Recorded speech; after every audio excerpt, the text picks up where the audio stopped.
everybody. And we have Lior Hendelman, who's a research fellow at the Center for Iranian Studies.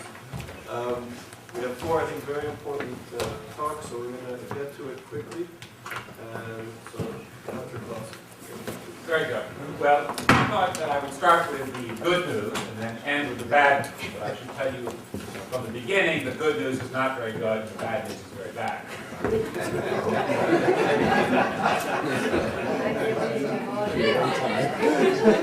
So why does Iran want to have the capability to build nuclear weapons?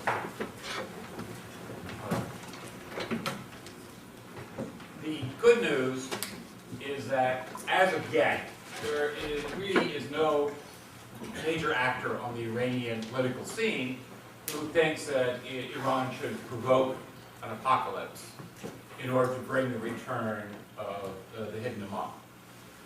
That the general perception is that more radical people is that the return of the hidden imam is something to be expected and not just fervently hoped for, but to be expected.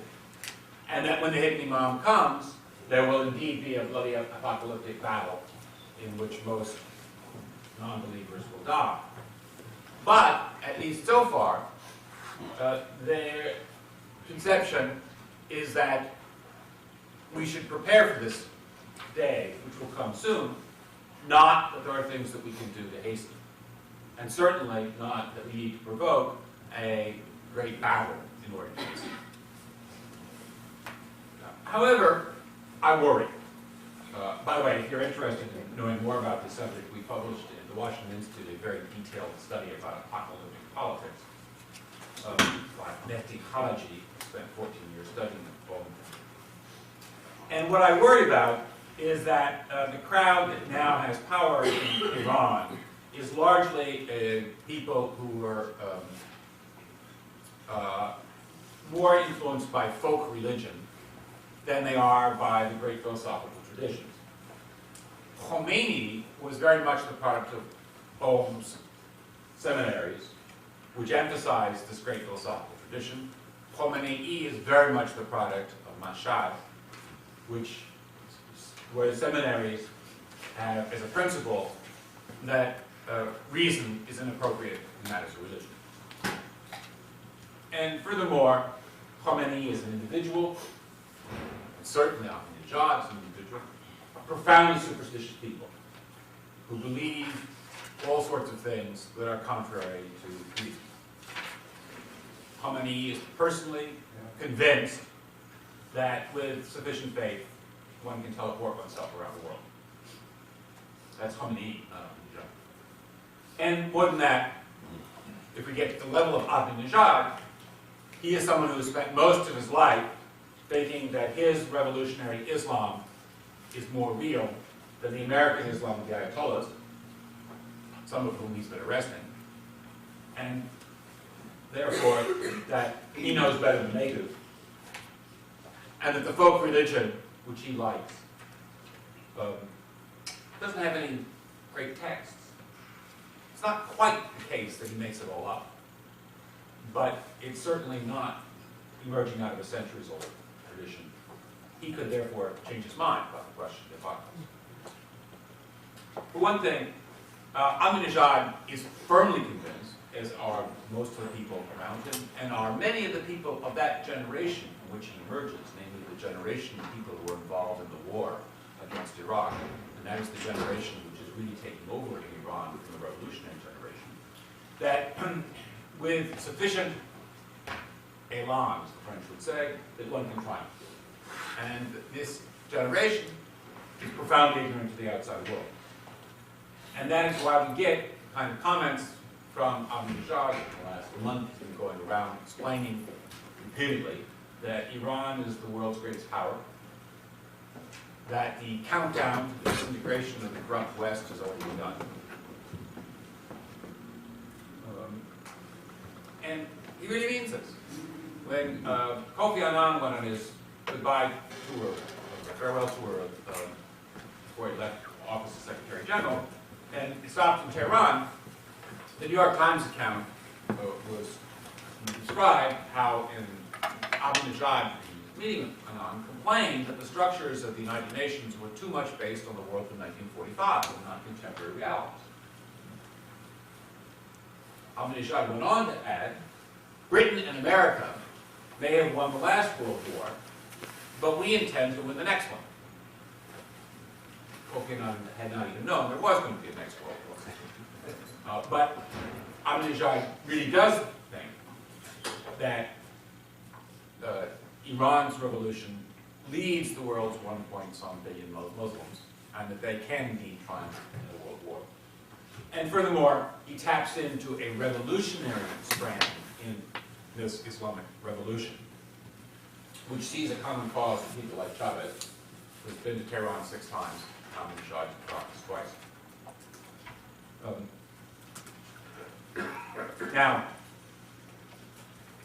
this vision of Iran as a great power is something that the Islamic Republic has used effectively as a way to tap in to the great nationalist pride that many Iranians have, which is quite unconnected to Islam. We tend to think of Iran as a mid-sized power that excels at causing trouble. Iranians tend to think of themselves as a great civilization whose natural boundaries extend much faster than the current state of Iran. And Iranians tend to be quite well, have this conception of this great power of Iran. Mike Rubin and I wrote a book about the history of Iran where he made this sense of nationalism as a major theme, and I think that that was a very accurate call, and that this current crowd very much reflects that.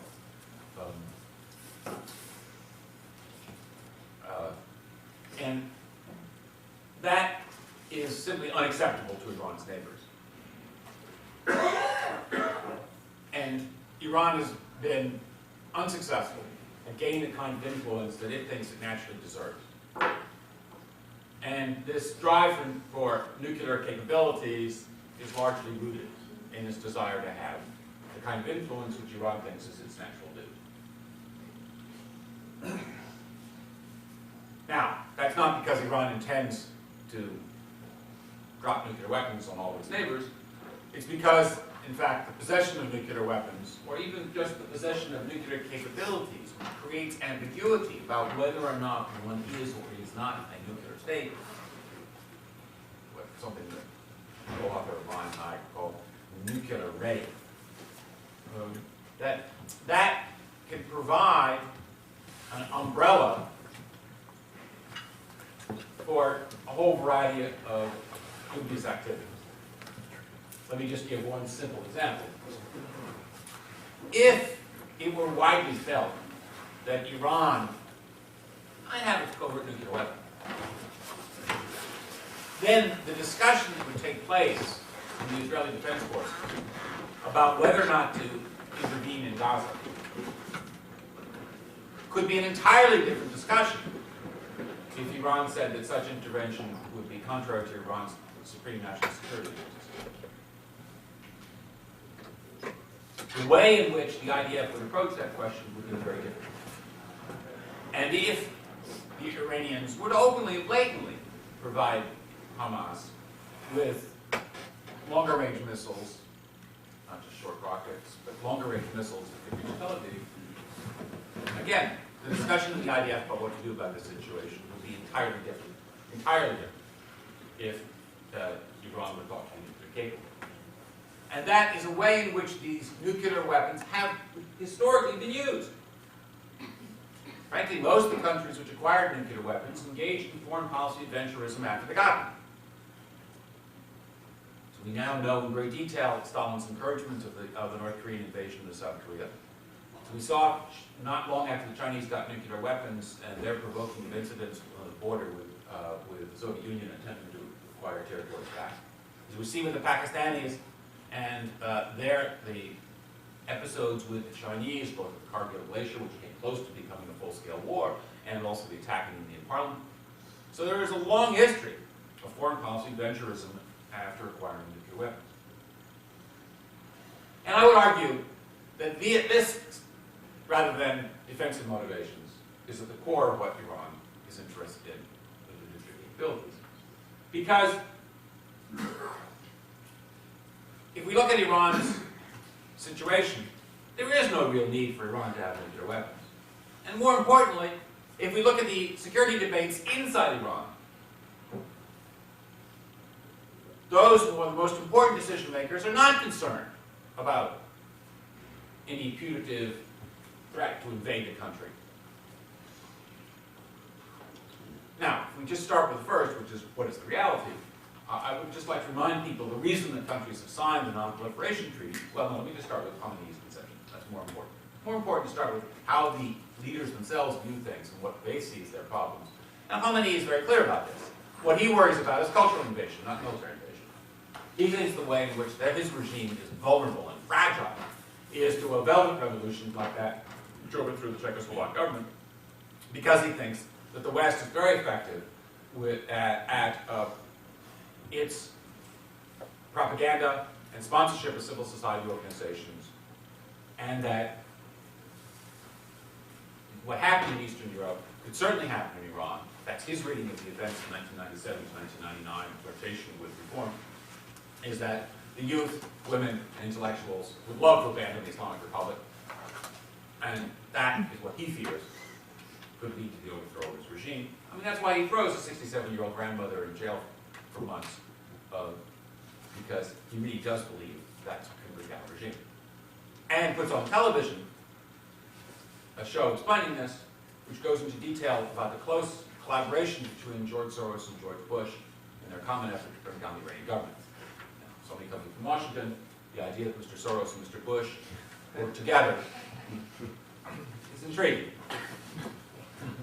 A recent television show, by the way, on Iran, showed George Soros and John McCain in their weekly meeting deciding on what it is that the chants should be used by demonstrators in Tehran.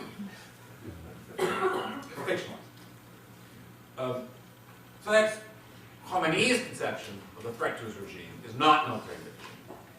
If you're faced with cultural invasion, nuclear weapons are not particularly useful for that.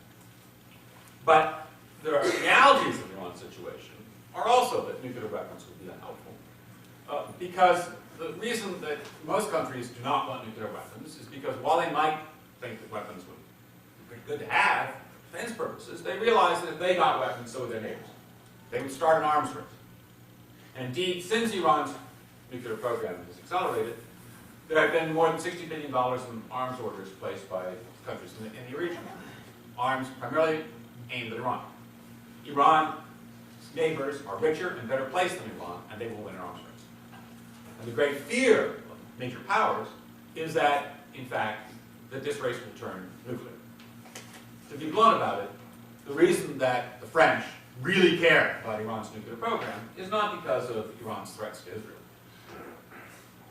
It's because of the threat of the world going nuclear and the threat to the global non-proliferation system. And there is a reason why each of the major powers, in approaching the Iran nuclear program, approach it as a non-proliferation issue. To be quite blunt, their main concern is not the revolutionary character of the Iranian regime. Their concern is that many other states will imitate Iran if Iran is successfully able to develop nuclear weapons within the framework of the NPT without paying a price. And that's why this is seen as a global security issue of great concern, not because of the threat that this represents to Israel or the threats it represents to peace in the Middle East.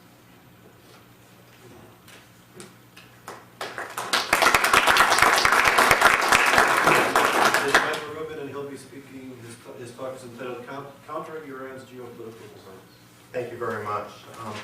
What I want to do is look at two major themes, because in 10 minutes there's obviously not enough to counter everything or discuss everything.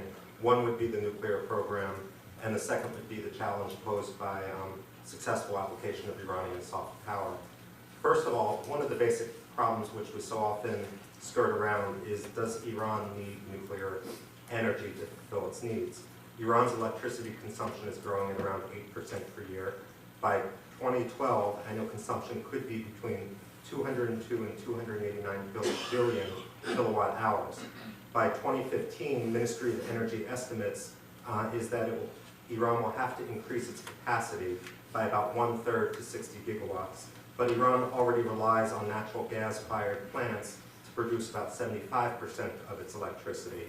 At the same time, uranium resources are between 15,000 and 30,000 tons, and if Iran operates all of its planned reactors, not just the Bushehr plant, but the other 7 or 8 which they're discussing, this would mean that Iran would deplete its uranium resources by around 2023. In addition, there's other issues which are well worn in the media and in IAEA inspection reports containing inconsistencies in the past with regard to Iran's explanations. Whatever one thinks of the 2000, of the most recent NIE, National Intelligence Estimate, it does have that tricky issue of Iran allegedly working on nuclear warhead design, and likewise the very fact that the Natanz plant was covert for so long raises questions. And more recently, there's a lot of questions raised by the televised tour of the Bushehr, of the nuclear facilities in which the Ministry of Defense took part, because if it's purely a civilian reactor, why would, frankly, the Ministry of Defense appear to be leading the delegation there?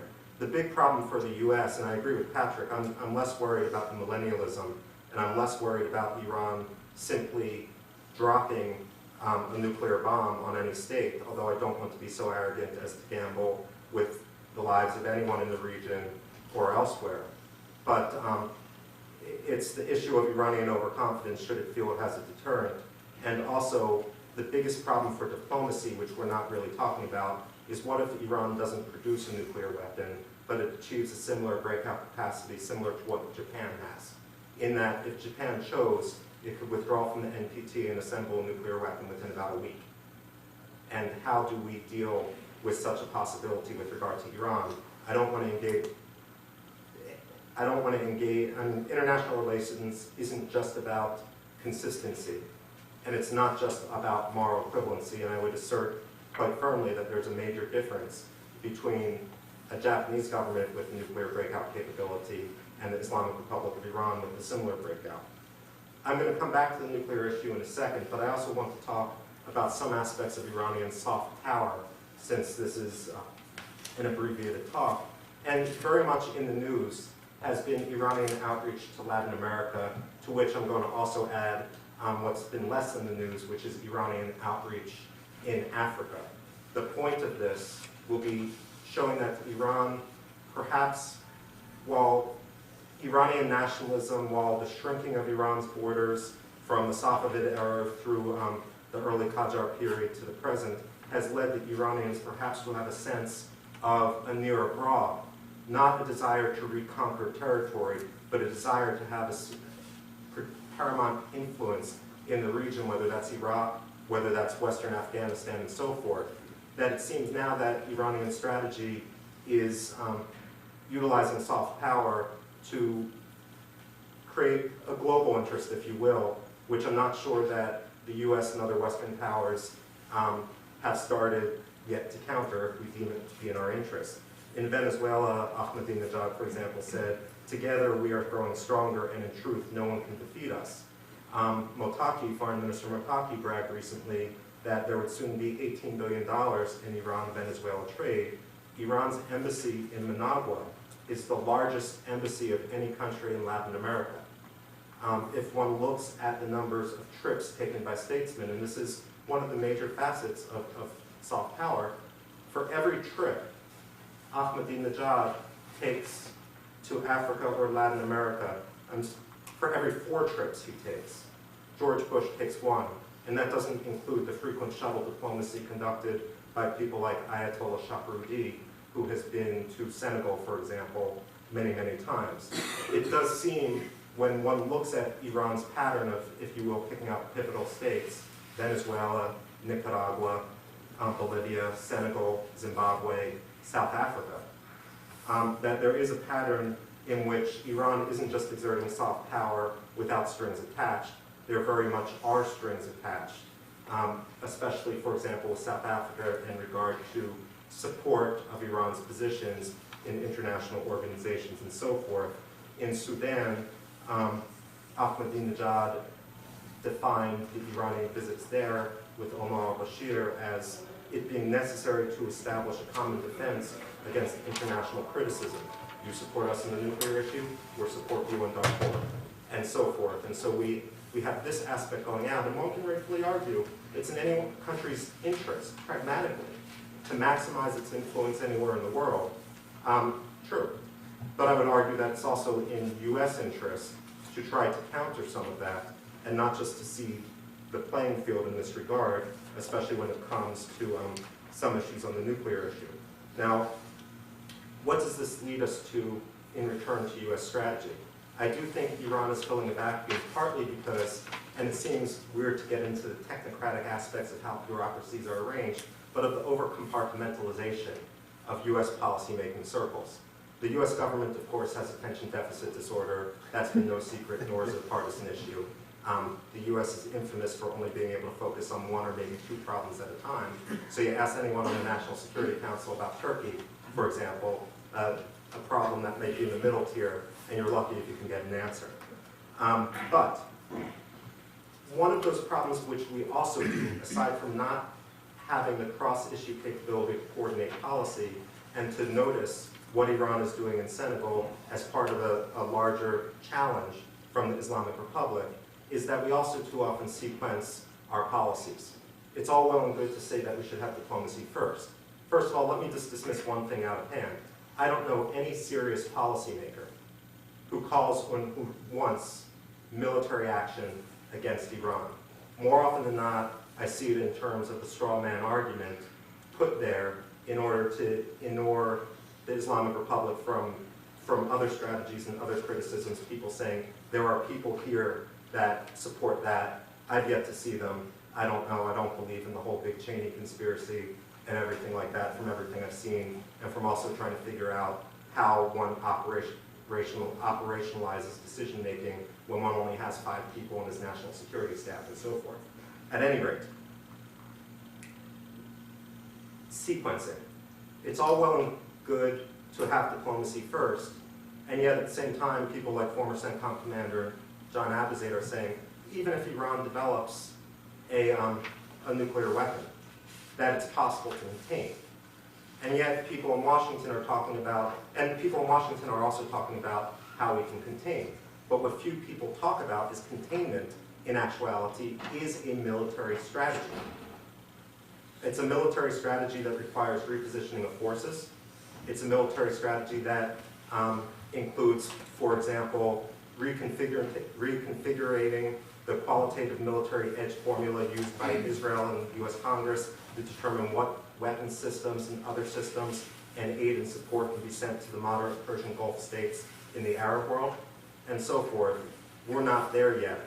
And one needs to understand that there's, if anything, when it comes to the coercion which supports diplomacy, whether that coercion is economic or other, that such coercion enhances diplomacy rather than detracts from it. One of the other very specific issues, not to get too much into the weeds, with regard to Iran's nuclear program and diplomacy and inspections and so forth, is the understanding that, as Reagan said, trust but verify, but it makes a big difference how you verify. The IAEA is only qualified by law, by its regulations, to look for declared weapons programs and to inspect declared weapons programs. So if there's a covert program, that's something beyond the IAEA's immediate purview. But also, when one has inspections, oftentimes one imagines them as instantaneous inspections, for example, when it comes to video cameras and reviewing of footage and so forth. In reality, you can have as much as a month go by within inspections of Iran's declared enrichment facilities. And in that month, what can happen? I'm drafting a report for the Coates-Robb Commission, which will come out later this fall, on addressing Iran's nuclear threat, and commission some work from RAND people and others looking at some of the technical aspects. If there was a covert enrichment facility built as a shadow, for example, of Natanz, but without the inspections, it would take 6,000 P1 centrifuges or 3,000 P2 centrifuges, approximately 16 days, to produce 20 kilograms of 93.1% enriched uranium from 4.8% feed with a tail enrichment of 2.26%. likewise, if one wanted to use a different calculation in the tons, 20,000 centrifuges, if there are 20,000 centrifuges there, Ahmadinejad has now talked about 6,000, but upping the amount to 50,000, it would take 24 days by batch recycling to achieve the same 20 kilograms of highly enriched uranium. That doesn't mean that everything with Iran's program has to be taken off the table, but if you have inspections which in practice only look at the facility once every month, and one can divert enough material to produce enough 93.1% enriched uranium to build a nuclear bomb in 16 days, one has a problem in how much trust we can put in the inspections. In conclusion, those are two different issues. There's also the issue of informal influence. The Iranian electrical system being hooked into Western Afghanistan, being hooked into Najaf and Karbala, that's great soft power. I wish with all the billions of dollars the Americans have spent, we could put a functioning electrical grid there. But we also have to recognize that while local governors in Nimruz province, for example, might be grateful, it also creates a situation where Iran can shut off the lights if they don't act the way we want them to act, and so forth. I don't believe that military force would work with Iran, as Patrick has enunciated, and I think as many other people here agree with. Iranians are tremendously nationalistic. Rightfully or wrongfully, they will try to use that nationalism to wrap Iranians around the flag. And I mean, listening to President Bush's speeches and hearing them as they're replayed in the Fars news agency or so forth, it's almost as if one is listening to two very different speeches. We have to be cognizant of that. Leaving enough for Q&A, just one observation which I find most intriguing with regard to where Iran is going right now and what possibilities exist for less kinetic action. Societally, looking at the labor movement in Iran is especially fascinating. Patrick and I did an article about 3 years ago comparing the labor movement in the years before the Islamic Revolution, 1977, 78, 79, to the growth of the labor movement now. And I'd argue that both the Islamic Republic and its supporters and its detractors within the Islamic Republic are very cognizant of that pattern and have been working very strongly in order to promote it or to quash out that independent civil society. One has the outdoors tire union workers who are on strike now, the sugarcane workers down in Khuzestan.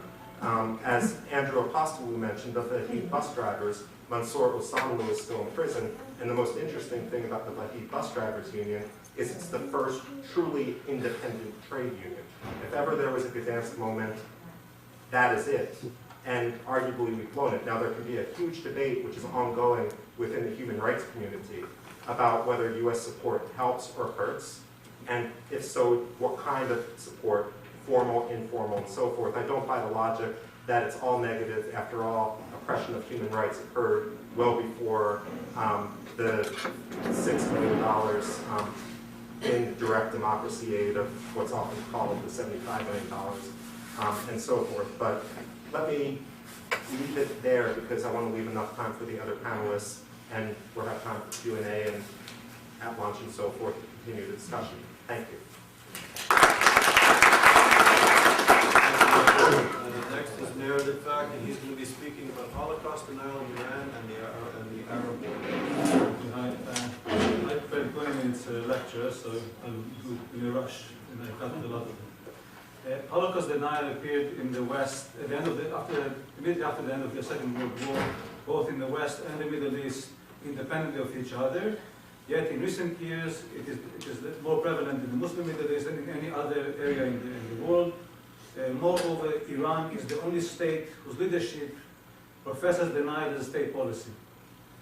Iran's President Mahmoud Ahmadinejad has rightly earned the notoriety in the past 2 years for his repeated denial of the Holocaust, but it would be a mistake to think that he is an exception in Iran in this regard because of his radical views.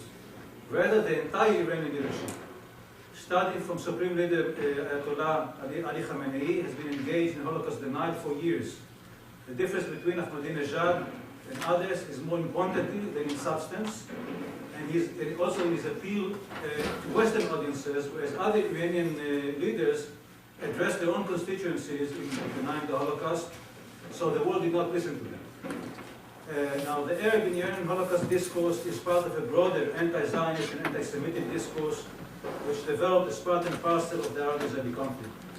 The most blatant manifestations of this discourse are the prevalent use of the anti-Semitic discourse, the prevalent use of the notorious protocols of the Elders of Zion, and also charges of Jewish use of children's blood for ritual purposes. The Middle Eastern Holocaust discourse has dealt very little, if at all, with the events of the Holocaust itself, with the processes that led to it, or with the experience of the victims. Rather, this discourse focuses on the political implications of the Holocaust and the Arab-Israeli conflict, on what was perceived as Israeli instrumentalization of the Holocaust, and on its manifestations, on the status of, on its ramifications, on the status of Israel and Zionism. Consequently, we can trace the following attitudes toward the Holocaust in the Iranian and Muslim Middle East, which range on the spectrum from justification through the false allegation of cooperation between Zionism and Nazism in extermination of the Jews, to equation between Nazism and Zionism, and finally the most prevalent theme of denial of the Holocaust. Unlike the West, preoccupation with the Holocaust or with Holocaust denial is not confined to marginal or extreme groups, but is shared by political establishments and mainstream political and ideological movements. Denial of the Holocaust in the Middle East political and intellectual debate aimed primarily at demolishing the moral historical basis of Zionism. Again, the most blatant manifestation of this instrumentalization of denial is its occasional appearance with claims, with explanations why Hitler was right in exterminating the Jews. For instance, Rav Sanjani, a few months ago, explained that Hitler killed the Jews because Zionist control of Europe a few decades earlier. Or, of course, another, the prevalent view, again, in this regard, has been that Zionism, which lacks any moral or historical justification, is based on a series of unfounded historical myths and outright distortions. The Holocaust is seen as one of the major myths that Zionism invented in order to gain Western political and financial support. Hence, the premise behind Holocaust denial is that the refutation of this lie would totally undermine Israel's international status and legitimacy.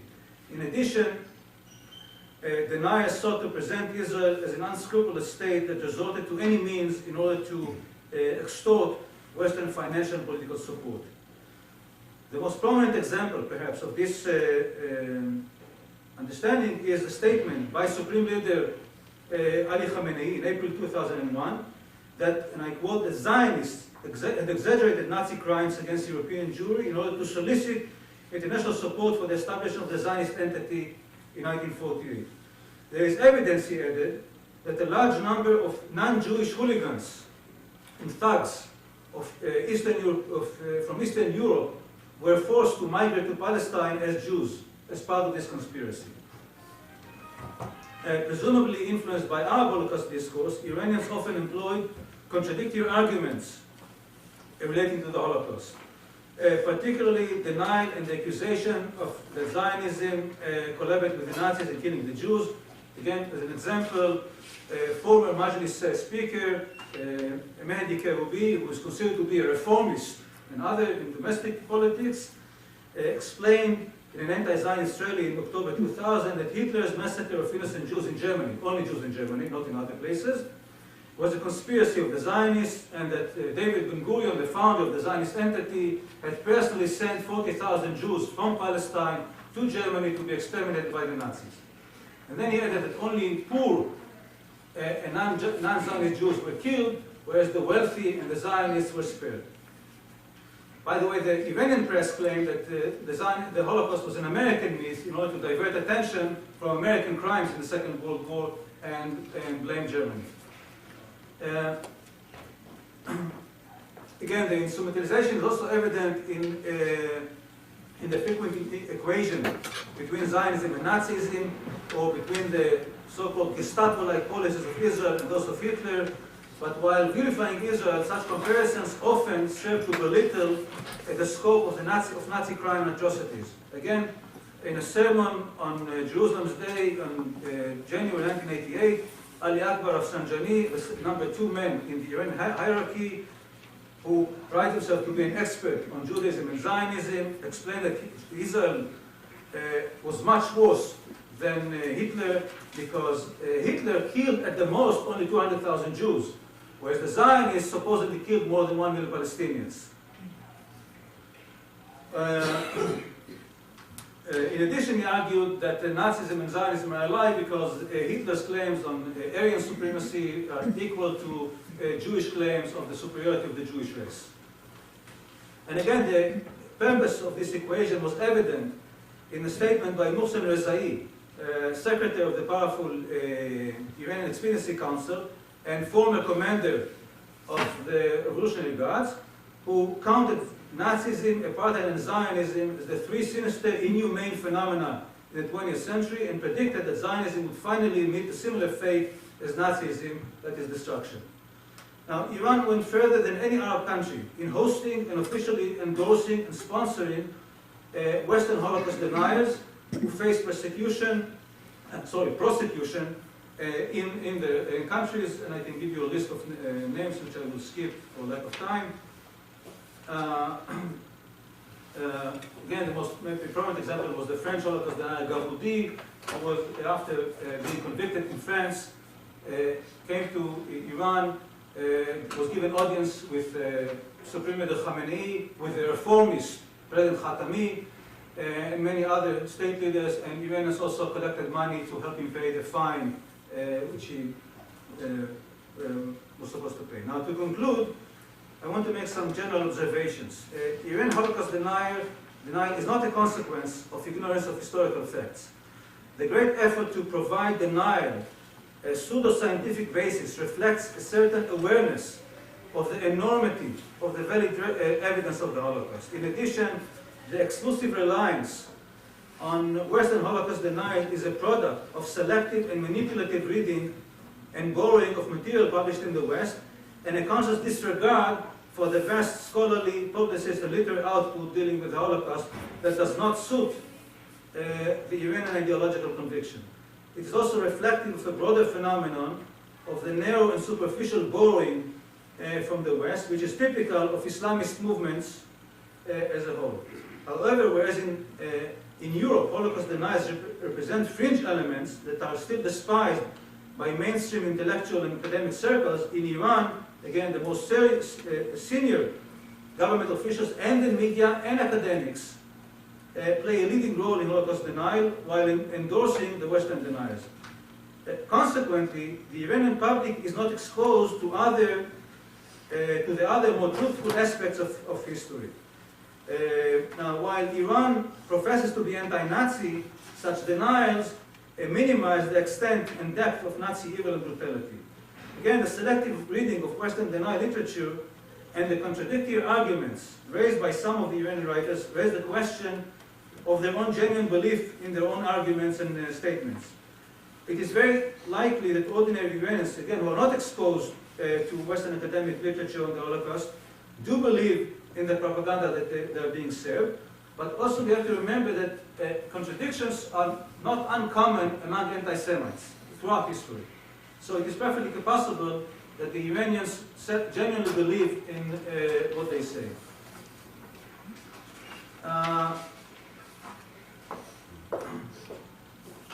Now, Iran Holocaust denial is a manifestation of anti-Semitism disguised as anti-Zionism. Using the pretext of Zionist fabrication of the Holocaust, Iran distorts and denies Jewish history and deprives the Jews of their human dignity by presenting their worst tragedy as a scam, even though this has got nothing to do with Zionism per se. The very claim of Zionist invention of the Holocaust appeals to tendency in both European and Middle Eastern anti-Semitism to charge Jews with unscrupulous machinations in order to achieve illegitimate and immoral goals, mainly financial extortion. It aims at demolishing the legitimacy of the Jewish state, which they claim is based on the Holocaust myth. As such, It is in tune with anti-Jewish and anti-Zionist sentiments in Europe, which argue that the Jews forfeited their status as victims by victimizing the Palestinians, and that Israel does not have the right to exist because the human price it requires is too high. Finally, while Iran professes to be anti-Nazi, again, Holocaust denial and the equation of Zionism with Nazism minimizes the extent and depth of Nazi evil, thereby serving the cause of Western neo-Nazis and other Semites. And again, the vilification of Zionists as Nazis is intended to offend the most painful feelings of the Jews by equating them with their worst tormentors. Not only that this accusation deprives the Jews of the dignity and transforms the victims into perpetrators, but the more important point is that it threatens them, or at least many of them, with the ultimate fate of the Nazis. Thank you. Thank you, Mayor. And now, Lior Hendelman-Baver will speak about Iranian use of the internet for propaganda and Holocaust denial.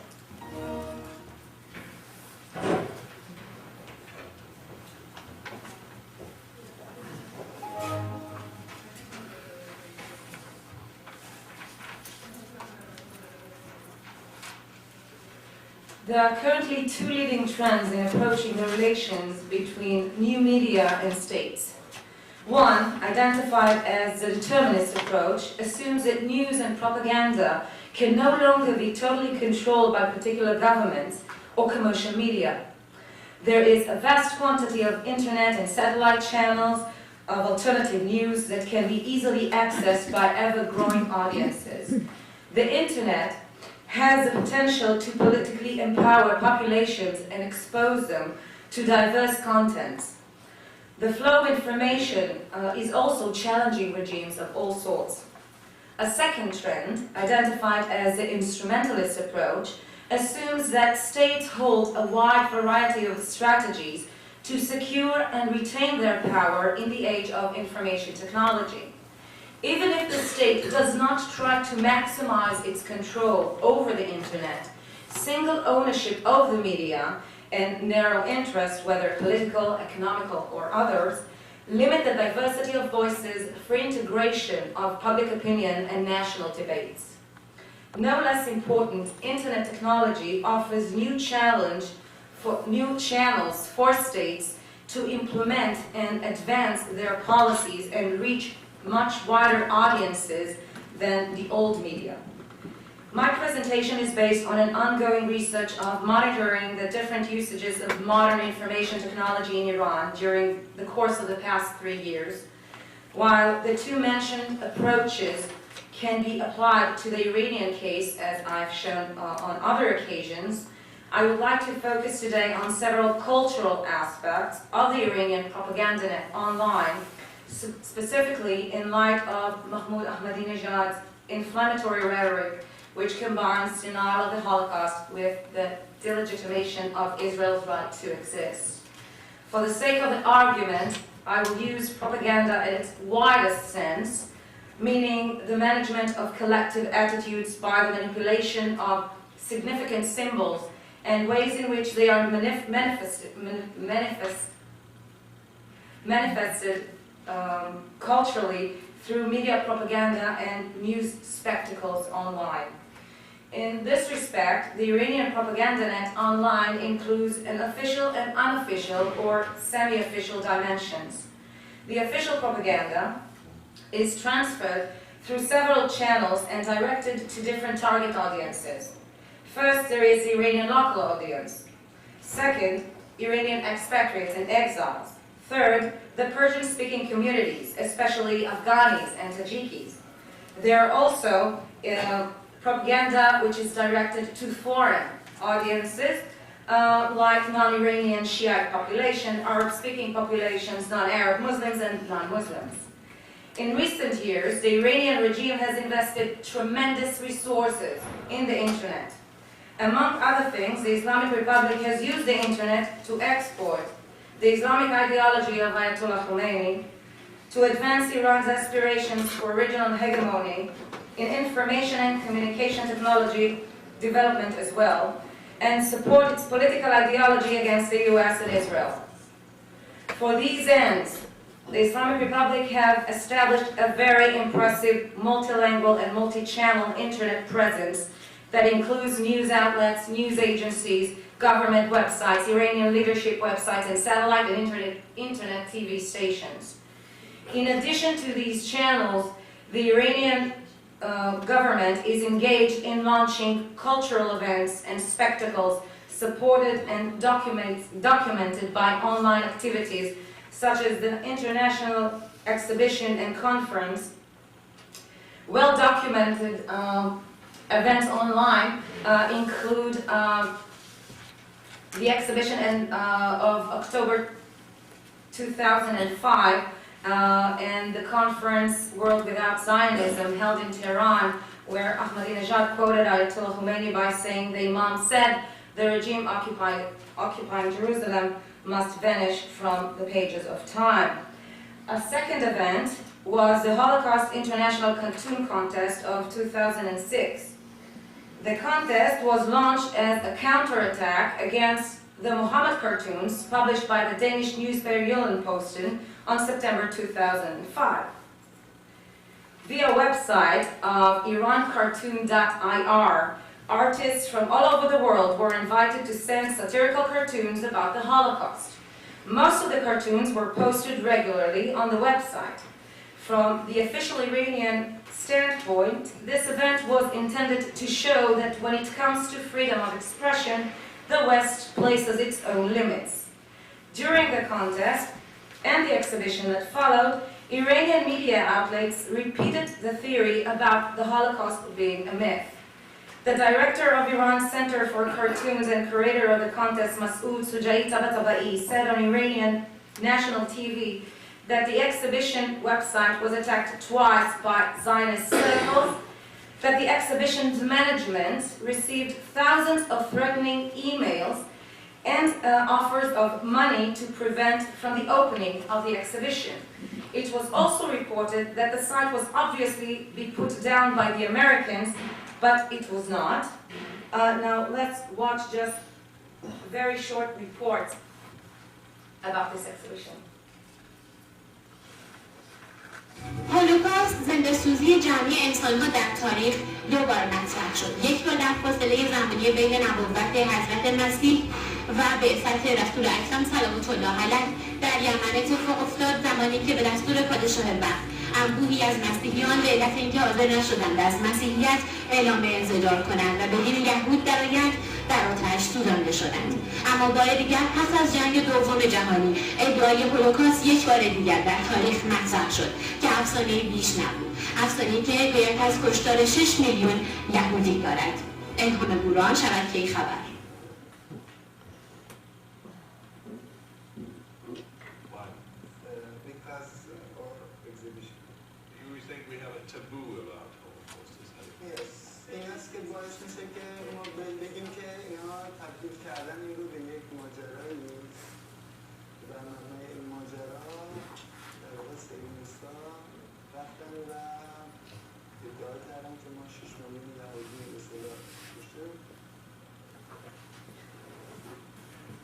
Contrary to his determination about the mythical numbers, Sujaid Tabatabai was quite lost for words when he was asked by the Danish reporter why, for example, the cartoon of the Portuguese Augustus Cid, if you can see it, this is not a conspiracy, I assure you.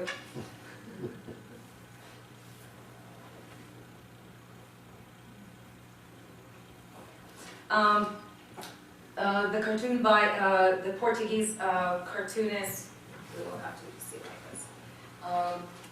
Augustus Cid was not part of this exhibition, perhaps because it depicts Ahmadinejad standing or visiting the Auschwitz Museum and saying that his explanations for all these deaths is a bird flu.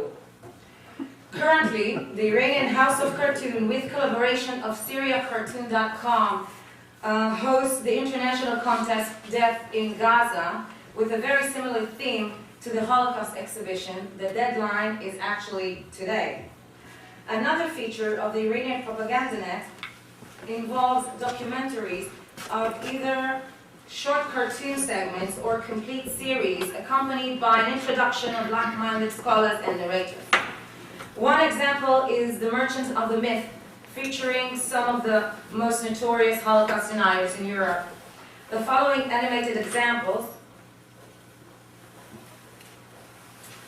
were broadcasted recently on Iranian satellite channels. The first cartoon segment, which you will see in a few seconds, is from the Islamic Republic of Iran News Network.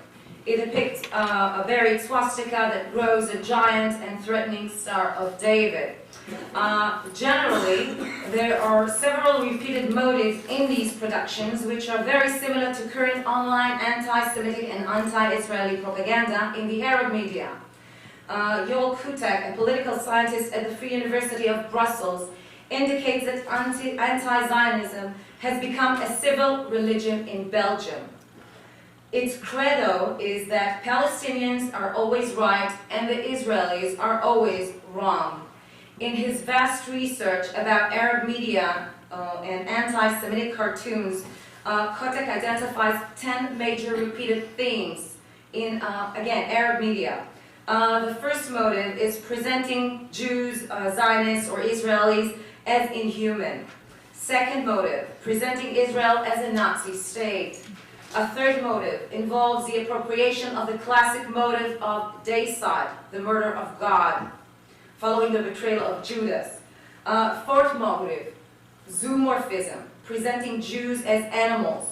A fifth motive is connected with conspiracy themes regarding the Jewish designs for global domination.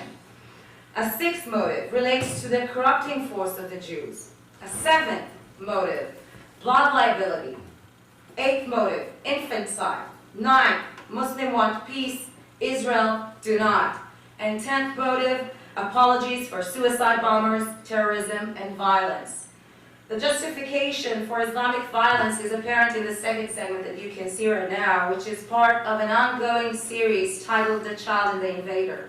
The series is being shown on Iranian multilingual Sahar TV online, which operating since 2003 and currently available through satellite TV on internet. The Child and the Invader series depicts several episodes of an Israeli soldier who is viciously molesting innocent Palestinian kids. Throughout this series, he runs them over with his jeep while they ride their bicycles. He destroys their fields, steals their sheep, guns down their kite, etc. Confronted with the unjust harassment, the kid retreats to violence and overcomes the soldier's aggression. A third feature of the Iranian propaganda net involves multicast, extravagant productions of TV miniseries and broadcasts of foreign productions to English-speaking viewers, such as the Syrian series El Shatat, the Diaspora, based on the manufacturer's protocols of the Elders of Zion. One of the most expensive miniseries ever financed by the Islamic Republic so far is 0 Degree Turn, or 0 Degree Orbit, made through the cooperation of Iran, Hungary, France, and Lebanon. 0 Degree Turn narrates the love story of the Iranian-Palestinian student Habib Bassa and the Jewish-French student Salah Struck on the background of the Jewish persecution during the Second World War. This soap opera, which attracted a large audience in Iran and encompassed sympathy for the Jews of this period, was widely cited as an effort by the Islamic Republic to demonstrate its position in regard to the differences between Jews and Zionists. Yet, this attempt for differentiation grows pale by recurrent use of classic anti-Semitic motives and Jewish symbols presented in other productions by Iranian state-run television. 40 Soldiers, a miniseries of 28 episodes, was aired last year every Thursday night on Channel 2. Written and directed by Mohammad Noizad, the production included 300 actors, filmed in 100 locations, took 4 years to produce, and cost more than 2 billion toman, which is a little over $2 million. The series explores Iranian history during 4 periods: the pre-Islamic period, the life of Imam Ali, the 10th century and the life of Ferdowsi and the modern era. One of the episodes of 40 Soldiers depicts the conquest of the Jewish fortress of Khaybar during the 7th century by a Muslim army led by Imam Ali. The wooden gate of the Jewish fortress is carved with a huge Star of David, and the Jews of Khaybar are presented as aggressors seeking to harass peace-loving Muslims. The final episode of 40 Soldiers depicts a future U.S. invasion to Iran and the elimination of the U.S. Army by mythological Iranian heroes. Another interesting broadcast featured a lecture by Professor Hassan Bukhari, a philosophy professor with very impressive credentials, and he also serves as an advisor to the Iranian Ministry of Education and Director General of the Research Department of the Academy of Arts. One of Bukhari's favorite topics, is Hollywood and conspiracy theories. We'll see just 10 seconds of something that he had to say. تاریخ اروپا رو بفهمید ببینید که قدرت اصلی در جمع آوری و تمرکز و تکاثر ثروت و سرمایه در بریموزا کیا هستن؟ اکثرا یهودی‌ها هستن. شاید یکی از علت‌های این که وقتی مثلا جنگال یهود ستیزی و هیتلر را انداخت و During this seminar that broadcasted on Iranian National TV in February 2006 on Channel 4, Bukhari explained how the classic cartoon Tom and Jerry, created by a Jewish company, Walt Disney, is a production meant to improve the image of the cunning mouse because Jews were called dirty mice by Europeans during World War II. As a reference to this claim, he offers viewers who watch the movie Schindler's List. However, there was no one in the audience that could have questioned some of Bukhari's basic inaccuracies. Tom and Jerry were not created by Walt Disney, but by William Hanna and Joseph Barbera, who were American animators of Lebanese origins. The series was produced for MGM and not Walt Disney, who was not Jewish. And of course, he was responsible for another mouse, but that one was called Mickey. So far, I've discussed the official side of the propaganda net online. The unofficial propaganda, or semi-official one, is conducted by either groups or individuals.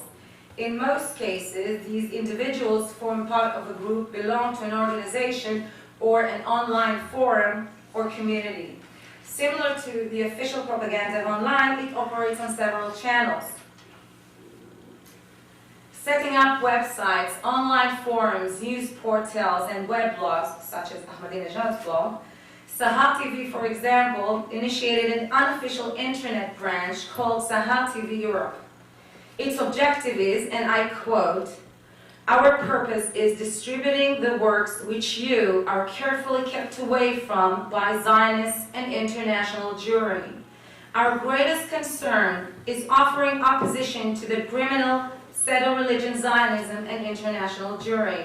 So please give us a chance. Like our president, Mahmoud Ahmadinejad, we are really peace-loving people." End quote. A second feature of the unofficial propaganda involves responses and correspondence in weblogs, websites, news outlets, etc. In many cases, responses online contain extreme violent language that is better be left unquoted, especially here. A third motive of the semi-official propaganda is manifested in post-recorded videos of TV series, religious sermons, conferences, etc. Most of the segments I showed here are documented by the Middle Eastern Media Research Institute and other research centers. However, they are also discussed at length and available in short and full version through passworded forums ran by Iranians or like-minded racist neo-Nazi groups and white supremacy advocates. I had no trouble, for example, finding the movie Zahra's Blue Eyes dubbed in Arabic with English, Turkish, and Dutch subtitles. The TV fictional drama, directed by Ali Darshi, was aired by Iranian Sahar 1 TV station in 2004, focusing on the capture of 7-year-old Zahra by the fictional Israeli high-ranked military officer with political ambitions. The plot depicts how Israeli doctors are harvesting organs from Palestinian children. Following the broadcast of this TV drama, France has banned Sahar 1 from its airwaves in February 2005. The Netherlands have responded the same in 2006. The Iranian authorities blame the Zionists for that act. In one of the forums online where a link to download Zahra's Blue Eyes is posted, one of the forum members wrote the following response. In the past, I used to hand out flyers. Nowadays, I burn CDs. And I ask people, do you have a computer? And if they say yes, I give them a CD with several interesting internet movies on them. A third feature of the Iranian propaganda net online is connected with personal and amateur productions of short video clips available for direct viewing online. Ever since the establishment of YouTube in 2005, self-made video clips have become a vibrant feature online. YouTube's popularity has inspired similar initiatives in the form of Google Video, Dailymotion, Mega Video, AOL Video, 4Share, etc. Alongside these English hosts, we are witnessing the rise of particular providers directed to the Persian-speaking world and Muslim populations, such as the GMBA 2, Iran 2, Farsi 2, and Iran Clip. For the religious-oriented net users, Shia TV was established. Shia TV hosts right now about 10,000 short video clips and over 5,000 registered members. One of the members, one of the most popular members of Shia TV, nicknamed Ali, presents himself as a married 27 senior software engineer. His favorite book is the Quran, and his interests and hobbies include recite poetry praising Allah and Muhammad and his Ahlul Bayt, spreading the message of Islam amongst non-Muslims, spreading awareness about truth amongst people, help the helpers of the mission of Imam Mahdi, and be an obstacle in the path of the enemies of Imam Mahdi and his mission. End of quote. For summation, I would like to stress that more than a student of Iranian history and culture for the past 15 years, I stand here today as a daughter and granddaughter of Holocaust survivors whose biggest legacy was never forget. This is my motive. As of this month, there are 1 billion people around the world who are using the internet in one way or another. This rate is expected to grow with the proliferation of telecommunication infrastructure and connection of new regions to the World Wide Web. From the following slide covering net use in the Middle East and North Africa, we can see that Iran is leading with an estimated rate of 18 million net users. Turkey second with 16 million, followed by Morocco, Egypt, and Saudi Arabia, and Israel in this case is sixth. Although the Middle East net users comprise merely 4% of world surfers, from 2000 to 2007, the net use in the Middle East witnessed an amazing growth of over 900%, one of the highest rates in the world. In recent years, the Islamic Republic of Iran has put itself at the forefront of the anti-Semitic campaigns on the internet. Through the use of classic anti-Semitic symbols that developed in other places in different times, the lines between anti-Semitism and anti-Zionism blur and dissolve into thin air online. Beyond the publication of new editions of the Protocols of the Elders of Zion by the Islamic Republic, these texts are being referred to and quoted on Persian weblogs as if they were containing well-grounded historical facts.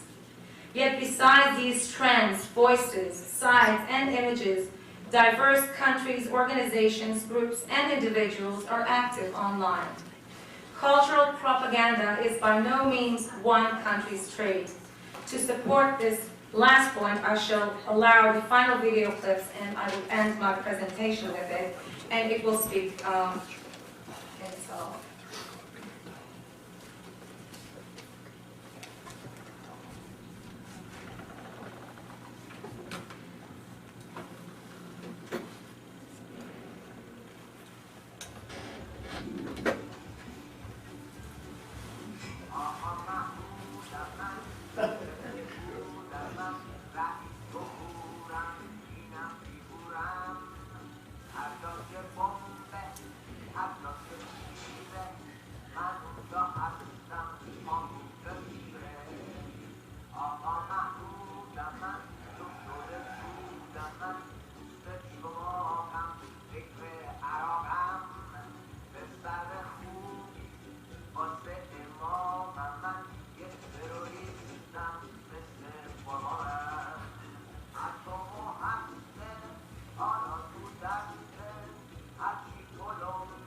Thank you for your patience.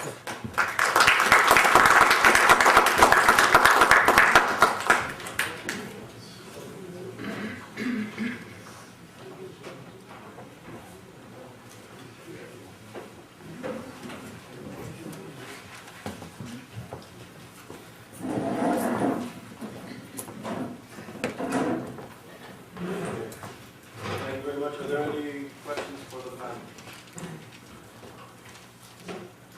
Sure. Questions for Dr. Clausen and others. You mentioned earlier about how the IDF strategy might be different. I think it was if they were assured that Iran had nuclear weapons. And I guess the question is it not clear to the IDF strategists that this is a real case and that the concern of just long-range missiles coming into Gaza is more a reality than a concern of the future?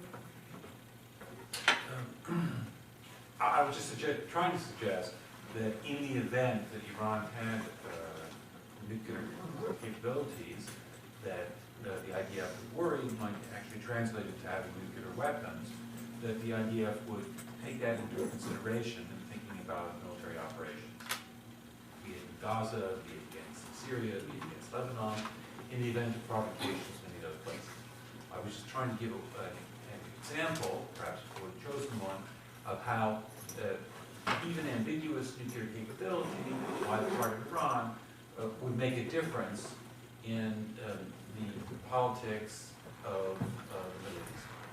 And sometimes the suggestion is made, such as by former President Chirac of France, that what would Iran do with a nuclear weapon?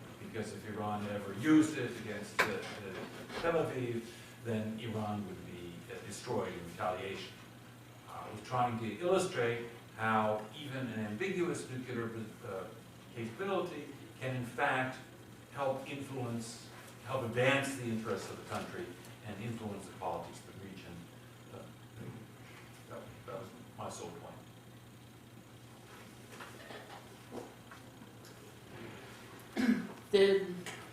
The point that you just made right now, do you think about like the advances in foreign policy, do you think that there was any advantage in foreign policy of Israel with respect to atomic bomb? Sure. That, I mean, for example, like being like so emboldened in the past 10, 15 years in the Middle East, do you think has anything to do with having the bomb? And was it okay for Israel to use that and not other countries? Well, I think that Israel's possession of nuclear weapons certainly emboldened Israel to feel that its security could be more safe in spite of the risk that it faced of attack by a number of Arab countries at the same time. And that's one of the important reasons why I think Israel was prepared to make peace with Egypt and return the territories to Egypt, the Sinai Peninsula to Egypt, was that Israel felt more secure about its security. And in general, I would argue that countries which face overwhelming opponents that want to wipe them off the face of the earth are likely to want to have a doomsday weapon. And that's the reason why it's going to be very hard to persuade a country like Pakistan, faced with the India threat, North Korea, faced with the South Korean American threat, or Israel, faced with what it saw as an Arab threat, to give up nuclear weapons. After all, the reason the United States had nuclear weapons was a similar reason. These are the really difficult cases when countries want a doomsday weapon. Iran is not in that situation. It's not in that situation. Secretary General Bond at the United Nations likes to say that North Korea acquires nuclear weapons out of desperation, Iran pursues them out of aspiration. And I think that captures the difference. Iran is out to have greater influence in the region. It does not face an enemy who threatens to overrun it. Just one answer. There's a complete asymmetry in the Middle East conflict. Let's say there used to be 20 Arab states versus one Israel, or let's say Iran versus Israel. Israel has never been able, will never be able to defeat or conquer the entire Middle East. The Arabs can lose 50 wars, but if they win one war, that's the end of the conflict. Israel can win 50 wars, but if it loses one war, that's the end of Israel. There's a basic asymmetry. Iran is 80 times bigger than Israel. Israel will never be able to conquer Iran or destroy Iran and so on. But it is much easier. Here I can quote Rafsanjani, who said, it is sufficient for one nuclear bomb or several nuclear bombs to destroy Israel. The Muslim world can take many nuclear bombs. Therefore, there's a complete asymmetry in this regard. Israel never claimed, as far as I know, and I lived there for the past 50 years, that it would destroy or wish to destroy any Arab state or wish to destroy Iran. Whereas Iranian leaders have repeatedly stated their desire, aim, aspiration to destroy Israel. In that sense, there's complete asymmetry, and you can't equate between the two. I've heard so much from this panel, so much about things that everybody knows, the old story. Very little from each one of you about how we deal with Iran. My question to Patrick, for instance. We know that Iran relies heavily on China and Russia. We know that we have asked Chinese to help us with the Korean nuclear. Why is it, or is there any possibility to go into that direction and try to deal with China and Russia? I don't think our dealing with Europe, persuading Europe involved, is not going to help. But China and Russia have enormous influence. In fact, Iran cannot survive without their political support. So why is it that we're not going that direction? Some ideas. First, let me just suggest that I think you're quite right, that approaching the great powers and having unity of the great powers in responding to the Iranian threat offers some decent prospects of influencing Iranian decisions. It's not by no means guaranteed that it will work, but that it offers some decent prospects. And that's why this approach of working with the great powers has been the heart of both U.S. diplomacy and European diplomacy of the last several years. And that's why so much effort has gone into trying to achieve unanimity at the United Nations Security Council, is to show the unity of the international community. That has been the heart and core of the effort against Iran. I know that we are right, but I'm talking about how we approach Russia and China so that they can persuade them. This is my question. I would say that the essential way to persuade the Russians and Chinese is by emphasizing that a nuclear world, a world with many, many countries that are nuclear, is not in their interest. I do not think that Russia or China care very much about threats against Israel. I don't think they care very much about the revolutionary character of the Iranian regime. But I would tell you that the Chinese do care a very great deal about the phenomena that was mentioned by Michael, that namely that Japan could readily become a nuclear power. And that is a nightmare for the Chinese leaders. It suggests to the Chinese leaders that if Iran goes nuclear, so will other countries such as Japan and Taiwan, is a good way to grab their attention as to why the Iran nuclear issue is a matter of Chinese national security concern. And I think that, in fact, the successes that we've had with China and Russia have been precisely because of the extent to which they worry about this. They worry, that is, about greater proliferation throughout the world. On the whole, the Chinese leadership's attitude is that what one does with difficult regimes is one induces them and one uses strategic patience. That's the approach they've taken in the North Korea talks, which they care about a very great deal. And so it's not surprising to me that that's their approach towards Iran. I happen to think that that's a naive and generally ineffective approach.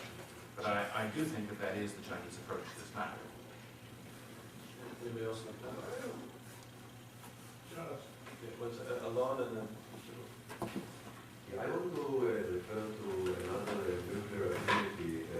You guys all mentioned potent nuclear weapons, but there is proven nuclear weapon, which is also referred to be as the dirty bomb. And a few days ago, we actually officially were told that the site in Syria was filled with the potential to generate dirty bombs. I really wonder, in the case of Iran, how close are they, maybe they already have the potential to generate dirty bombs, and with their ties to Hezbollah and other terrorist organizations, how of a real danger is it? Technically, it would be quite possible for Iran to produce a radioactive dispersal device, dirty bomb.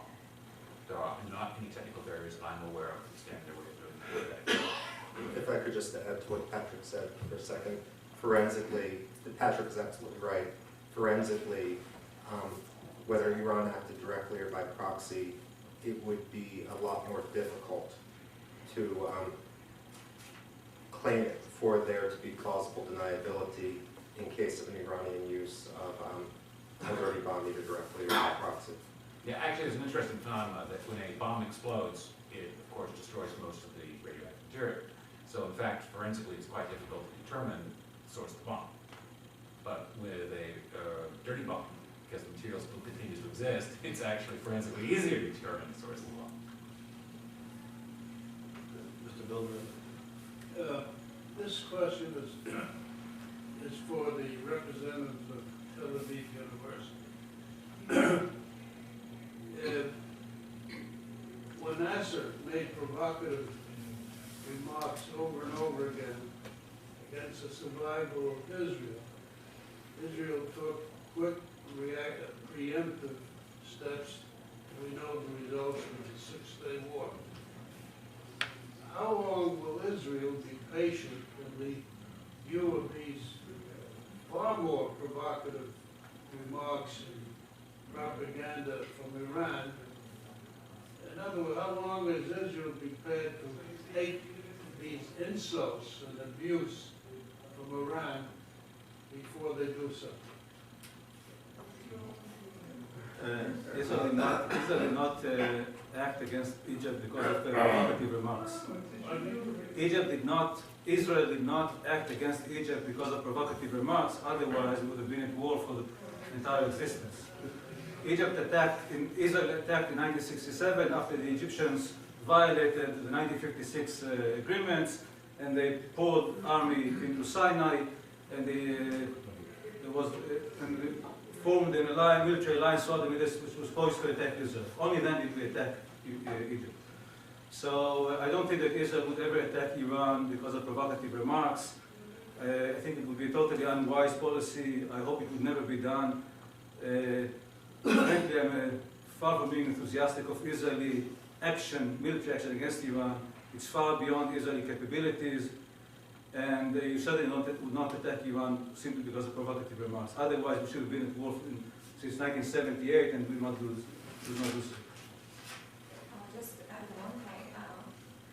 With everything we saw, everything we hear in the news, I don't believe that there is even an agreement among Israeli public opinion, at least the mainstream, that even support, I don't think there is a consensus about Israel attacking the Islamic Republic or Iran, and of course doing it by itself as an asset.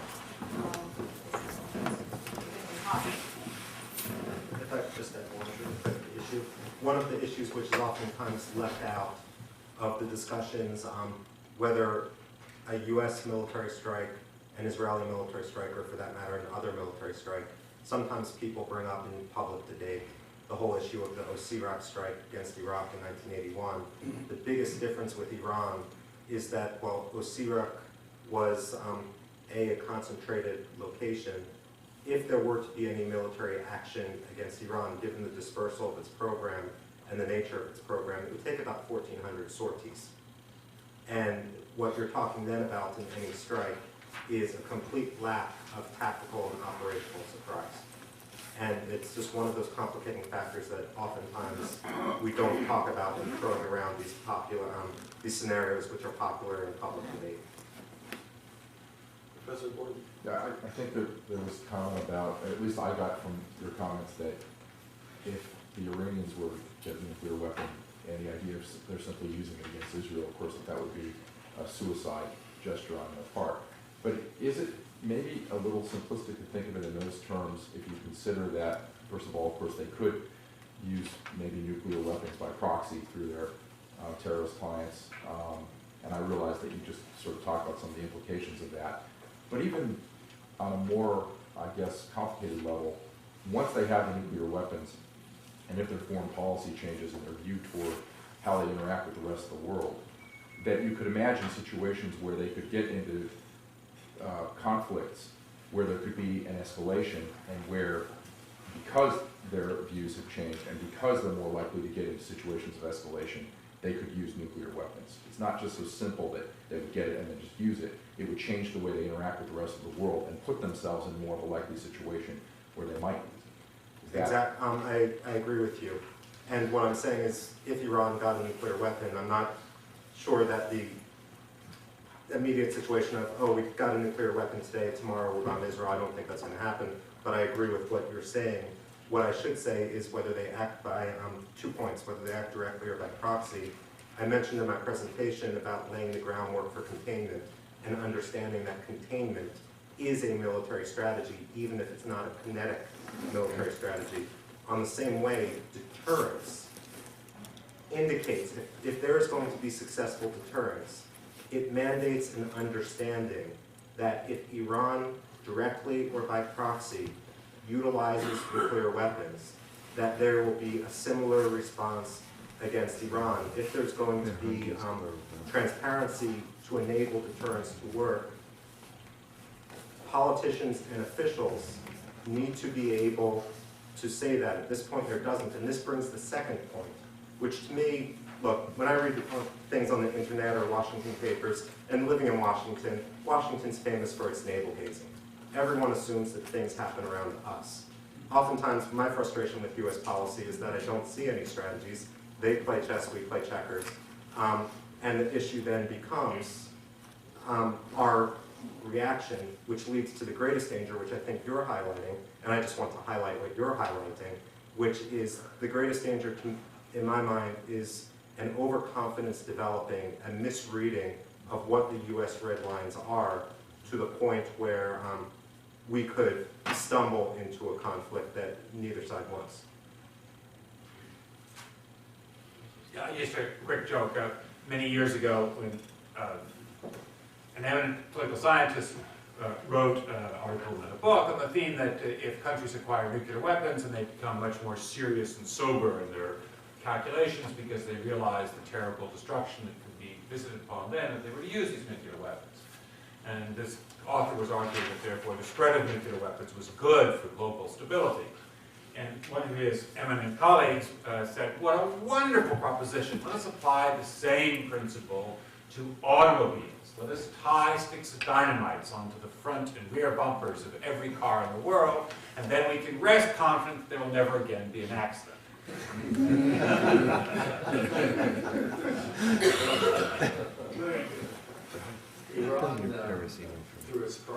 guess Hezbollah in Lebanon seems quite close to, we could see the Lebanese government fall, and Iran certainly having much greater say or much greater control in Lebanon through Hezbollah.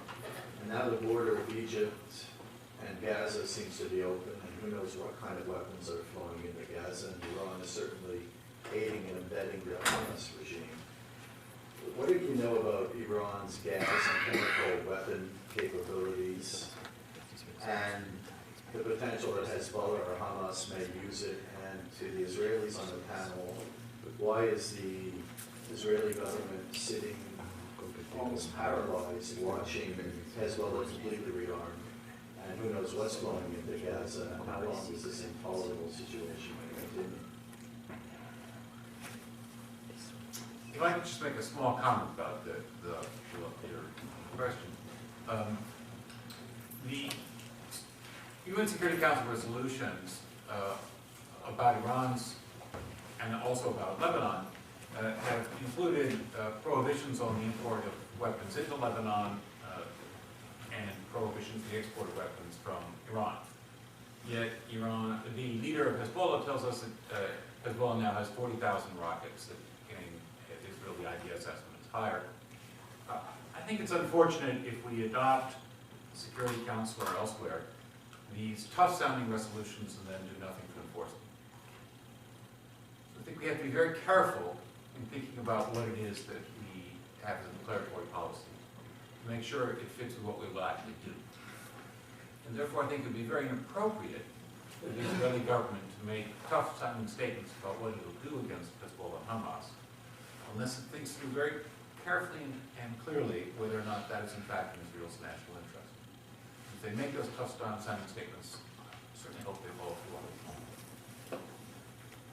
Let me just say two things.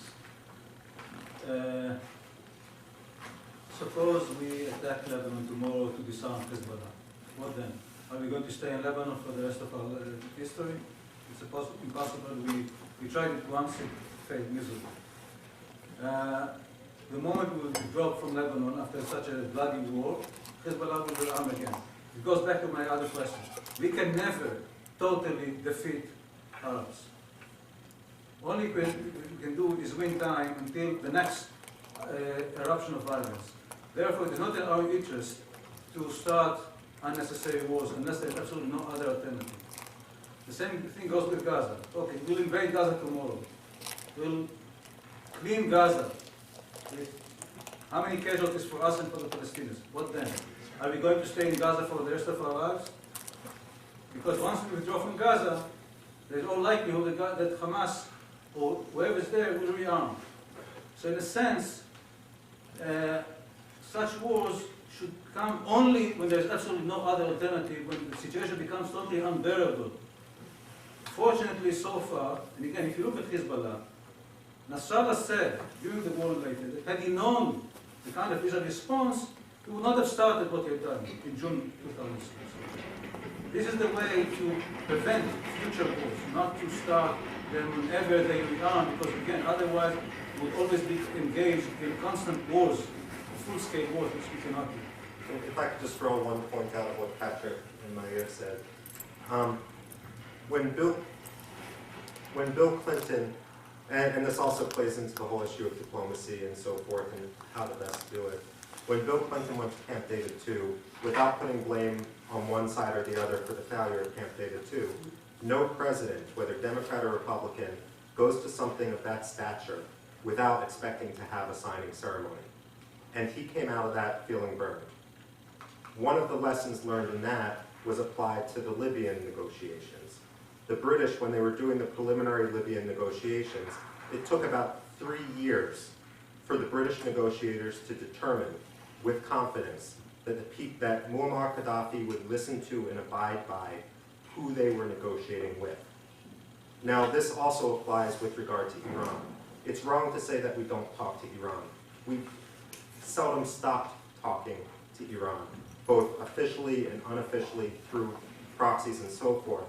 One of the greatest issues now, and this goes back to the first panel, is with regard to who is in control, and I'm not just talking about the power centers, it's wrong, I'd say, to talk about Iran's nuclear program. Look, 90% of the Iranian people are absolutely wonderful, and anyone that's ever spent time there knows that. But it's the guys with the guns that matter, and it's the military chain of command over that nuclear weapons program which matters, which also then brings into issue what was alluded to towards the question and answer period of the first panel, which is the rise of the Revolutionary Guard. If you will, I may see it differently than some others. I see it as a slow creeping military coup d'etat when one looks at the connections, official or unofficial, between the parliamentarians, the governors, the deputy governors, the heads of the bunyads, and so forth, based on their service in the Revolutionary Guard.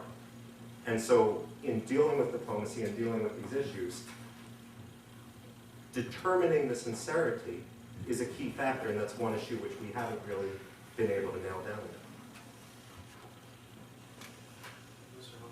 Yeah, I have a question about the involvement of the Iranians. And by the way, I want to thank the panel for an excellent presentation. All of you.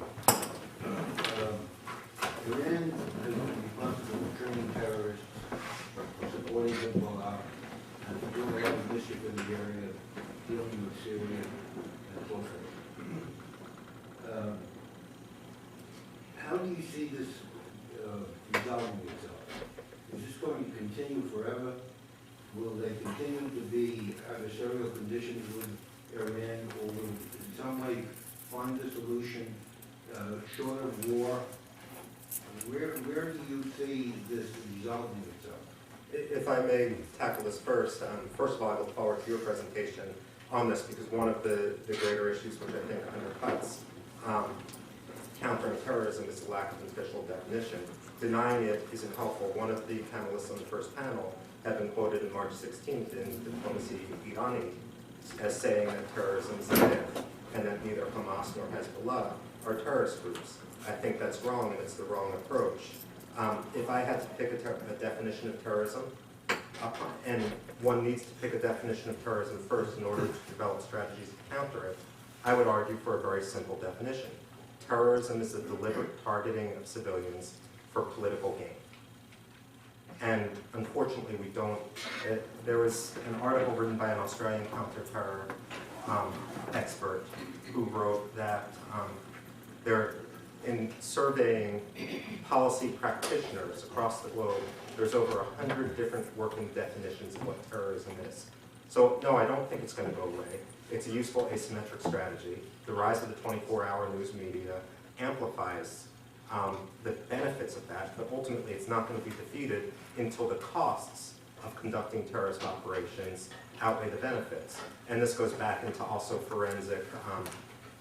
Whenever one conducts a terrorist operation, they expose themselves forensically, and one can wrap up cells and so forth. If one conducts targeted assassinations, for example, of terrorist leaders, not only does it knock the head off the top, but the younger people, the up-and-comers, are both suspicious over who leaked or where that intelligence came from, and also haven't had the time to psychologically prepare, which is when, for example, when I was in Israel in the year 2001, 2002, at the height of the suicide bombing campaign, one had instances of where someone would I would always just sit in the bus behind the fattest person there. Unfortunately, people were trying to sit behind me. But you have a situation where people would come in sweating, fortunately not on my bus, but actually on my roommate's bus it happened. And my roommate's bus blew up, but where someone would come in sweating and someone could identify them as a suicide bomber and kick them off the bus before they could do it, because I'd argue of the benefit of going after the terrorist leaders kinetically. But others may have.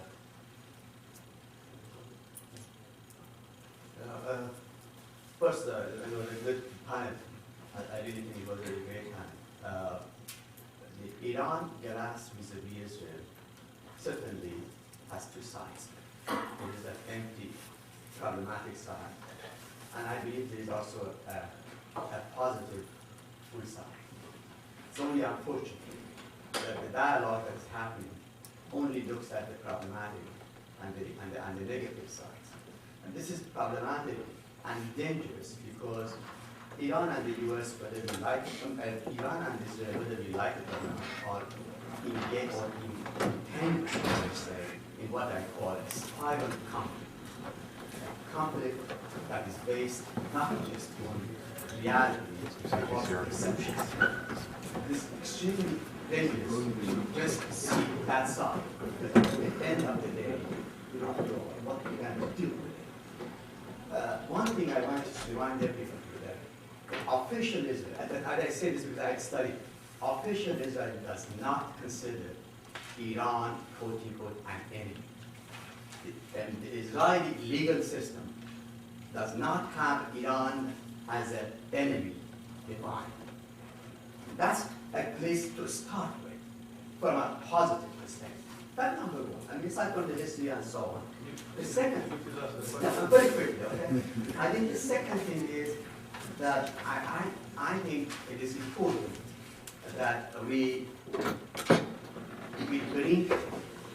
bring the positive sides of this relationship, both in the past, historically, and today. Again, as I said, it is important that we look at the negative aspects, the empty side of it. And you did it very well, balanced, good. But I think there has to be people, there have to be people out there that really also look at the other side. Because at the end of the day, if you wanted to make an enemy of anybody, you can. If you wanted to make a friend of anybody, you can. Okay? We have been involved in making the two into enemies. But we really have to look in the other side and try to make them also friends. Thank you. I want to say that most of the questions here were addressed to issues of the nuclear weapons and whether or when Iran will have it, or whether or not it's going to use it and how, and whether it's going to be against or Israel or some other countries in the area is one thing. It is important for me, and this is what I was trying to do here, that there is something long-lasting in symbols that are being transmitted in all forms of channels of Iranian media today. There are things that are being internalized by children in Iran that never saw in their lives an Israeli or even a Jew, although there is a Jewish community in Israel.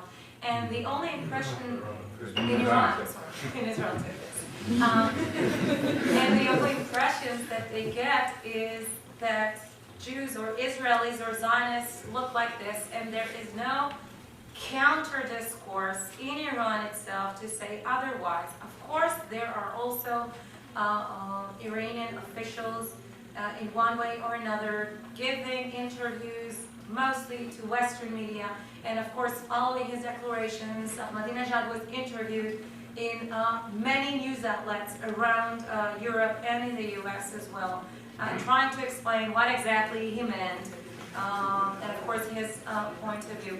But the thing is, what is going to be left after that in the Iranian perception, the Iranian people, about Jews or Zionists? It's not like you're walking in the streets and you can pinpoint to someone whether he's a Zionist or not, or whether he's Jewish. And these are the things that, when I look to the future, whatever policies change, and of course, I can't say that I'm not looking forward for the day when I will be able to walk through the streets of Tehran as a visitor and as a guest. But I am scared about the implications and the long-term ramifications of these symbols being transmitted the way that they are. And it is a tendency that started in recent years, because in many interviews by the directors of these series, they said that they began working on these series many years ago. It's nothing new. But the thing is that they didn't get the right funds, or it wasn't the right moment to broadcast them. So they waited. But now the Holocaust and the anti-Zionism movement or discourse is more into the mainstream, so they can show it. And of course give it a stage. And this is what troubles me. I think my last question, and then it is. Yeah, there's one of the panelists has to go. Okay. Allow me for a second to be cynical, and I apologize for that. I would be very happy to know what are the positive aspects today. But the fact that there was Cyrus the Great 2,500 years ago is meaningless today in today's world politics. No, you don't, when January comes, you don't say, well, 6 months ago it was summer and spring and everything was wonderful, therefore I won't take my coat outside because 6 months ago it was summer. You have to prepare yourself for the present world. And unfortunately, again, what is going on, the kind of dehumanization of Jews and Israelis in Iran is overwhelming. And looking at that, and the fact again that that we love to eat Persian food, or Israelis love Persian music, or there was Cyrus the Great, is totally meaningless compared with this kind of dehumanization. And again, without becoming too radical, the 20th century has known too many examples outside Europe, when dehumanization led to very tragic results. And therefore we cannot disregard this type of dehumanization, looking back nostalgically at the past and saying, no, okay, I did not say that disregard that. Exactly the fact that you make those points not, is great, except that you have to look at... As the chair, I'm going to have to interrupt. It's not a point of discussion. Okay, Professor Reyes, and then a second question, then we have to end it very quickly. I was impressed with Mr. Misbach's assessment of the Israeli position. It can win the battle and it cannot win the war, because it's surrounded by people who will survive a longer time. And more of them, and they will continue. Therefore, I ask, this is not about Iran, it's so much about Israeli strategy. That's the assessment Israelis share with you. Why do they have a policy which seems to, in fact, be a very tough policy, continuing to expand the settlements? When Hamas was elected by democratic means, the day after they became terrorists and were kept out of the negotiations with the Palestinians, how does Israel expect to make peace with the Palestinians when half the Palestinians are not in the game? So this is one indication of a very tough Israeli policy. If they take your position, which is that they cannot win by continuing wars, why do they not try to be a little more flexible in their foreign policy? Well, first of all, I'm very much against settlements. I'm not going to defend settlements. Okay? In my opinion, it's the greatest folly of Israeli policy in the past 40 years. It's the greatest danger. It's a major danger for the future existence of Israel, the state of the Jews. Okay? So I'm not going to defend settlements. Secondly, Hamas was a terrorist organization before the elections and after the elections. The fact that the movement wins the elections democratically does not abolish or nullify its terrorist activities or terrorist nature. You can be elected and remain a terrorist. Thirdly, what flexibility with Hamas toward what? Hamas had advocated for years the elimination of Israel. Should I negotiate which way should be eliminated? The length of the time of this elimination, or what? Hamas refused in the past to accept our existence. Today, Hamas speaks of certain conditions for a truce, a temporary truce, which they say can be violated the moment the Palestinians feel strong enough to violate it. But the conditions for this truce actually mean the peaceful elimination of Israel. That would be very difficult for us to negotiate. We're not going to negotiate our existence. You can negotiate, now if you're talking about a two-state solution, the current government of Israel, publicly at least, advocates a two-state solution. So that is the greatest flexibility we can go. If the greater flexibility of what? Again, one-state solution is not a solution for us. Settlements, I fully agree, is a stupid policy. Last question, and then we're going to break for lunch. Getting back to Holocaust denial, and in the past year, Germany agreed to open up the documentation of close to 17 million cases from World War II. My question is, will the release of that information have any impact on Holocaust denial? No. Simply no. Holocaust denial is not a question of ignorance.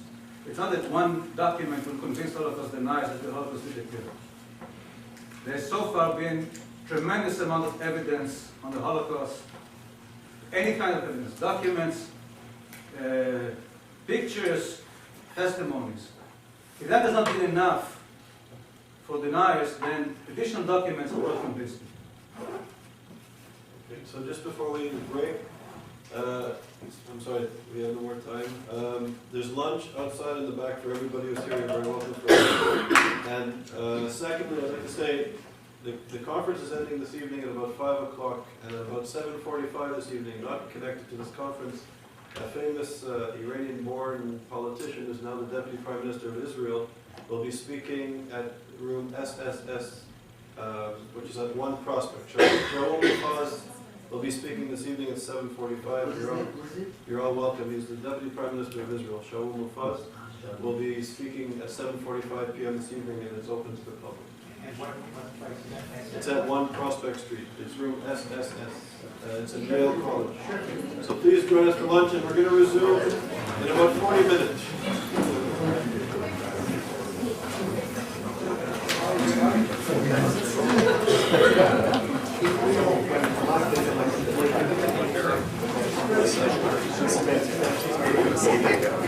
Well done. Thank you.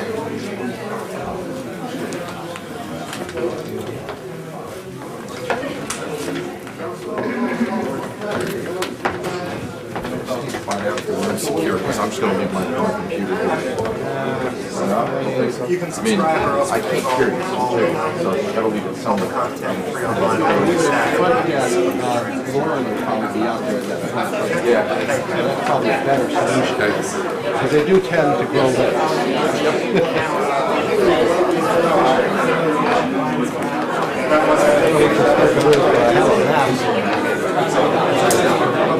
You asked a question.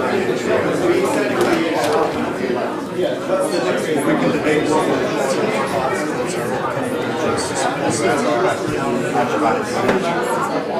Okay, well, you're allowed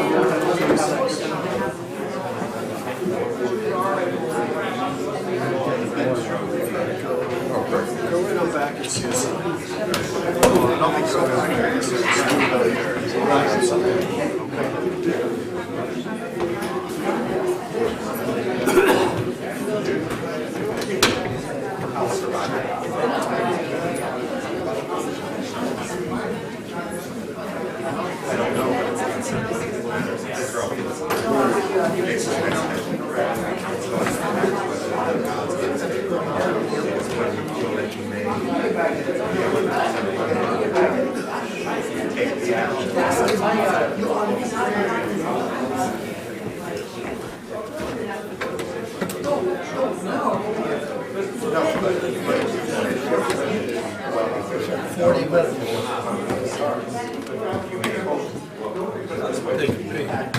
Yeah.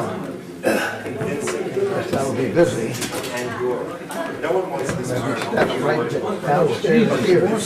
Yeah. That there's no compromise in enabling your weapons. Because right now there seems to be a tendency. They go ahead of you? Go ahead. Try to convince ourselves that it's possible. It doesn't matter what we do, it's not. They're going to be forced to take action. And then we're going to consequences. Yes, hi. Great. I'll check with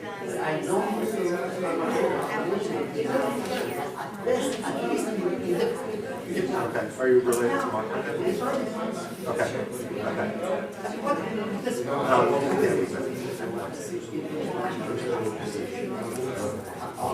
I visited Israel and all different sorts of places. When I was a postdoc.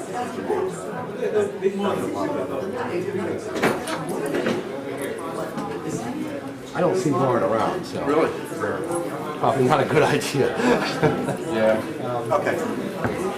Well, I have my bag. Very good. Thank you. Thank you.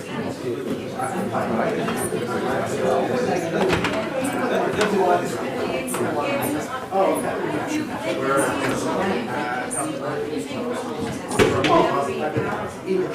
I was there in March.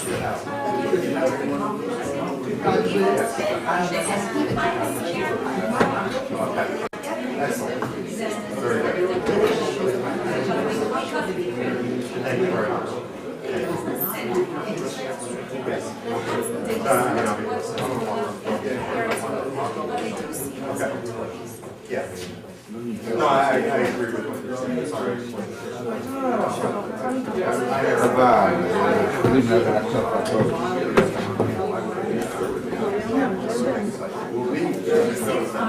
Bye.